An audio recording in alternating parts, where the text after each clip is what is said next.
Hey, ladies and gentlemen, it's Ms. Humbert here, and I'm going to be going over the rest of the note sheet for you. So the first thing we're going to be learning about this backside of the note sheet is that you actually have to factor to get those excluded values, excuse me, as well as to simplify the rational expression. So the first thing we're going to deal with is that top part. So what I tell students is when you're in doubt of what you need to do on any of these, just start factoring. That's the best way to get to where you want to be. So we're going to start by factoring the top. So this one, because there's only two terms, the best I can do is factor out a GCF. Okay, so I'm going to take a 3 out of the top, and then I'm left with x minus 5. So I divided each of those terms by 3, and I was left with x and 5. Then I'm going to go ahead and I'm going to take a look at the bottom. Okay, so I need to set up the x to solve this. Now notice that my coefficient with the squared term is 1. That means I can use that easy way factoring. So we have 10 here and negative 7 here. So that means that we're going to do negative 5 and negative 2 because two negatives and a positive, or two negatives are going to multiply to a positive and add to a negative. So on the bottom I have x minus 5 and x minus 2. So before I go any further, I want to go ahead and calculate out those excluded values.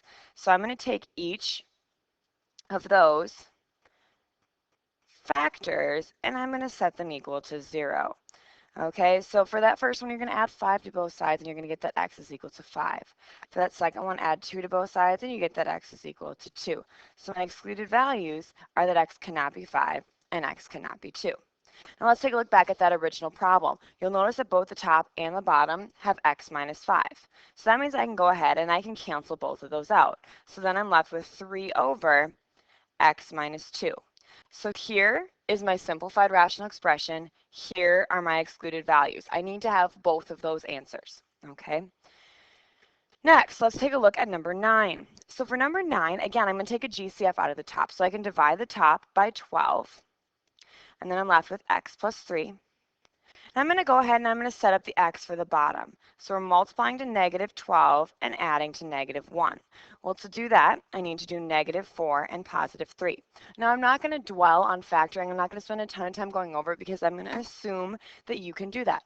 If you can't, go ahead and watch Unit 4 notes 4, I believe it is, okay, to get you going on that factoring because we're not going to spend a ton of time talking about it ourselves. So again, your a is equal to 1, so you can go ahead and write that in factored form on the bottom, like so. Okay, so now what I want to do is I want to find my excluded values. So I'm going to go ahead and I'm going to set each factor just on the bottom. You don't have to worry about the top. We're just worried about the factors on the bottom and setting them equal to 0. So here I'm going to get that x is equal to 4. And here I'm going to get that x is equal to negative 3. And remember, I'm excluding those values because I don't want my denominator to equal 0. Last but not least, if we look back at our original problem, we said there's an x plus 3 and an x plus 3 on the top and on the bottom. So I'm going to go ahead and cross those off. And then I'm left with 12 divided by x minus 4. So again, you need both of those answers for this. Okay, let's take a look at number 10. So for number 10, we're going to factor both. Okay, so I'm going to go ahead and set up two x's. I need to factor the top and I need to factor the bottom. So on the top, multiplying to negative 35 and adding to negative 2. On the bottom, multiplying to 14, adding to negative 9. So to fill out this x, I'm going to use negative 7 and 5. To fill out this x, I'm going to use negative 7, negative 2. Now I'm going to go ahead and write that entire rational expression in factored form. So I have x minus 7, x plus 5, and on the bottom, x minus 7 and x minus 2.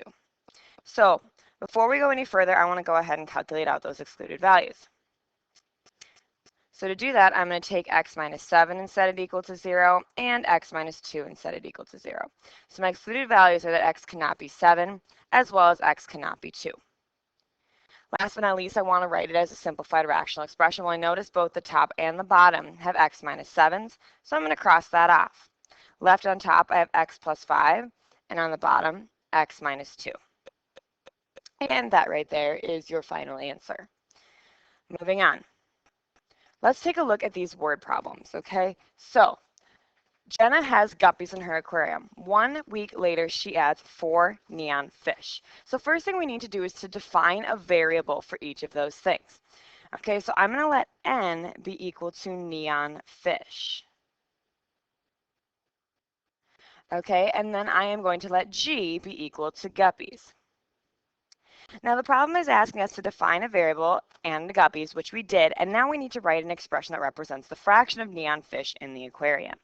Okay, well let's take a look at what that would look like. So we want to figure out how many of them are neon fish. So the number of neon fish are equal to, first, the number of, so basically the number of neon fish is going to be the number that we have over the total in the aquarium. So we know that we have 4 neon fish. So on the top, there's 4 neon fish. Now we have to figure out how many total we have in the tank. Okay, well we have an unknown amount of guppies, G. So we have that unknown amount of guppies, and we also have the 4 neon fish that we added. So this right here is actually that final expression representing how many neon fish are in the aquarium. One thing I want to point out to you that students really do make a mistake on is they want to try and simplify this 4 over 4. But the general rule of thumb with fractions is you have to bunny ear it. If you can't bunny ear it and simplify it, then you can't simplify. So you can't cross out that 4 over 4 because on the bottom it's G plus 4. Okay, let's take a look at part B. It says, suppose that 2 months later the guppy population doubles. So now, instead of having G, we're going to have 2G because the guppy population doubles. She still has 4 neons, so N is still equal to 4. And she buys 5 different tropical fish. Okay, so we don't need to define a variable for tropical fish because they tell us that there's 5 of them.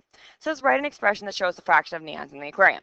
Okay, so the number of neons is going to be N. Right? We already just decided that variable. So we have N is equal to, now we still only have 4, but now our total is going to change.